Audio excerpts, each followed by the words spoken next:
Hi hello నమస్తే అండి. మీరందరూ ఎలా ఉన్నారు? బాగున్నారా? నేను శ్యామలా గ్రీన్. మన ఇంటి రుచులు ప్రోగ్రామ్కి స్వాగతం సుస్వాగతం. ఈరోజు బూడిద గుమ్మడికాయ వడియాలండి. బూడిద గుమ్మడికాయ వడియాలు మనము ఎలా పెట్టుకోవాలో ఇప్పుడు నేను చేసి చూపిస్తాను. ఇదిగోండి బూడిద గుమ్మడికాయలు. ఇవి చిన్న సైజు అండి, 1.5 కేజీ ఉంటాయండి ఒక్కొక్కటి. ఈ బూడిద మొత్తం పోయేలాగా ఇలాగ స్క్రబ్బర్ తీసుకొని కొద్ది కొద్దిగా వాటర్ చల్లుతూ మొత్తం ఈ బూడిదని మొత్తం కడిగేసుకోవాలి. ఇలాగ వాటర్ చల్లకుండా కూడా ఉత్త స్క్రబ్బర్తో రుద్ది తడి టవల్తో కూడా తుడుస్తారు. అయితే మనం ఇలా కడుక్కుందామండి. ఇలా కడిగేసుకున్నాక మొత్తము కాటన్ చున్నీతో తడి అంతా తుడిచేసుకుందాం. తడి ఉన్నా ఏం పర్లేదు, ఎలాగో వాటర్ అంతా మొత్తం దాంట్లో జ్యూస్ అంతా కారిపోతుంది కదా, కాకపోతే తుడుచుకున్నాము. ఇలా తుడిచేసుకొని కత్తితో చిన్న ముక్కలు కట్ చేసుకోవాలండి. చాలా గట్టిగా ఉందండి ఇది, పైన తోలు బాగా ముదిరిపోయింది కాయ. కత్తితో కట్ చేయడానికి కూడా నాకు రావట్లేదు, చాలా గట్టిగా ఉంది. చూడండి, అది పెంకు మాదిరి పైన పెంకు మొత్తము బాగా ముదిరిపోయింది. చూడండి, తీయడానికి కూడా రావట్లేదు, ఎంత ట్రై చేసినా కూడా చాలా గట్టిగా ఉంది. ఇలాగ బాగా ఎంత ముదిరితే అంత టేస్ట్గా ఉంటుందంట అండి గుమ్మడికాయ వడియాలు. బూడిద గుమ్మడికాయ వడియాలు చాలా సులభంగా పెట్టుకోవచ్చు. మా నాన్నమ్మ కాదు కానీ మా అమ్మమ్మ పెట్టేదండి, నాకు గుర్తుంది. మా అమ్మమ్మ గుంటూరు విజయవాడ సైడ్ బాగా పచ్చళ్ళు కానీ వడియాలు కానీ ఇలాంటివి బాగా పెట్టేది. చూడండి, విత్తనం చక్కగా ముదిరిపోయింది. ఇలాగ చిన్న ముక్కలుగా వీటిని కట్ చేసుకొని మనం కూర వండుకున్నట్లు చాలా చిన్న ముక్కలుగా ఇలాగ కట్ చేసుకోవాలి. కాయంతో ఇలాగే చిన్న ముక్కలుగా కట్ చేసేసుకుందాము. ఈ ఇంత పీసులు అయితే సరిపోతుంది. మనం బంగాళదుంప ముక్కలు వేపుకోవడానికి చేస్తాం చూడండి, అలాగా అంత ముక్కలుగా మొత్తం అంతా కట్ చేసేసుకొని దీన్ని బేషన్లో వేసుకుంటాను. ఇలాగా అంతా బేషన్లో, ఇదిగోండి 2 కాయలు శుభ్రంగా కడిగి కట్ చేసుకున్నాను. కొద్దిగా పసుపు, కొద్దిగా ఉప్పు వేసి మొత్తం ముక్కలకంతా పట్టేలాగా అన్నీ కలుపుకోవాలండి. కిందివి పైవి కలుపుతూ కొంచెం ప్రెస్ చేస్తూ కలుపుకోవాలి. ఇప్పుడు ఉప్పు పెట్టాం కాబట్టి ఆటోమేటిక్గా దాంట్లో ఉన్న జ్యూస్ మొత్తము బురద గుమ్మడికాయ రసం మొత్తం కారిపోతుంది. ఇలాగ డేక్షాకి మొత్తం ఒక కాటన్ చున్నీ కట్టి, ఎందుకంటే నేను కింద పెట్టి కట్టలేనండి, ఈ టేబుల్ మీద పెట్టి చేస్తున్నాను కదా, మళ్ళీ కింద పెట్టి కడితే మొత్తం జ్యూస్ అంతా కారిపోతుంది. ఇలాగా మనం మూట కట్టుకోవడానికి వీలయ్యేలాగా అలా పెట్టుకోవాలి. మొత్తము నీళ్ళు కారిపోయే, రసం కారిపోయేలాగా. ఇదిగోండి మినపప్పు, ఇది 1/4 కిలో కొలత. ఈ కొలత మినపప్పు తీసుకొని శుభ్రంగా 2 సార్లు వాటర్లో కడిగి రాత్రి నేను నానబెట్టుకుంటున్నాను. ఎప్పుడైతే గుమ్మడికాయలు కట్ చేసి ఉప్పు వేసి పెట్టానో అప్పుడే. ఇప్పుడు మరలా కొద్దిసేపు అలా ఉంచాము కదా, దాన్ని పోయి చూద్దాము. ఇప్పుడు విడిగా ముడి కట్టేసి దాని మీద వెయిట్ పెట్టుకుంటే మొత్తం తెల్లారేసరికంతా మొత్తం దాంట్లో ఉన్న రసం కారిపోతుంది. చూడండి, ఒక 10 నిమిషాలకి ఎంత గుమ్మడికాయలు ఉన్న వాటర్ వచ్చిందో.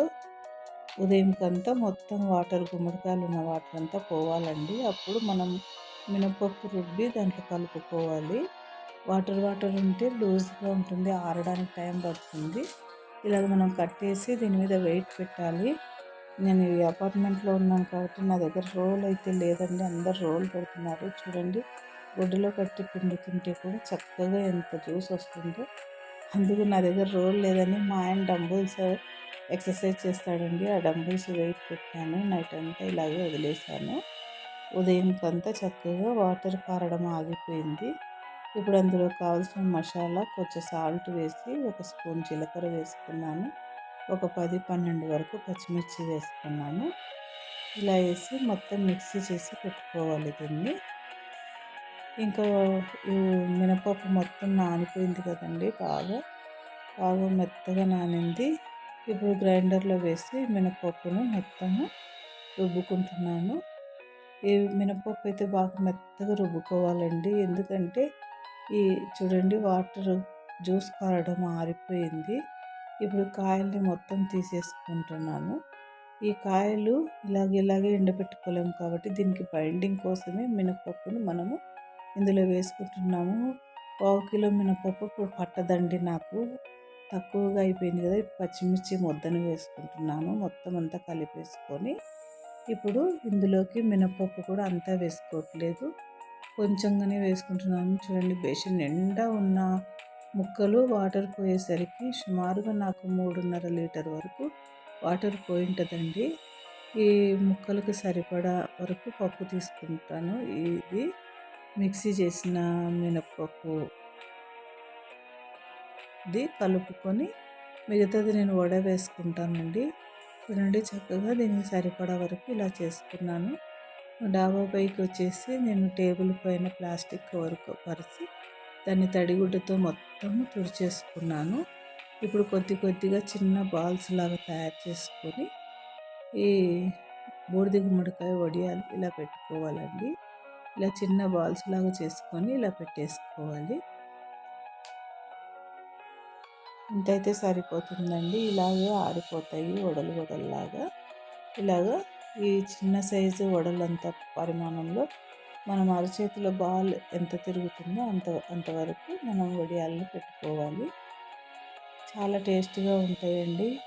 మా అమ్మమ్మ పెట్టేది, మా అమ్మమ్మ పెడితే మేము తెచ్చుకొని తినేవాళ్ళం, కానీ అప్పుడు సులభంగా అనిపించేది తినేటప్పుడు.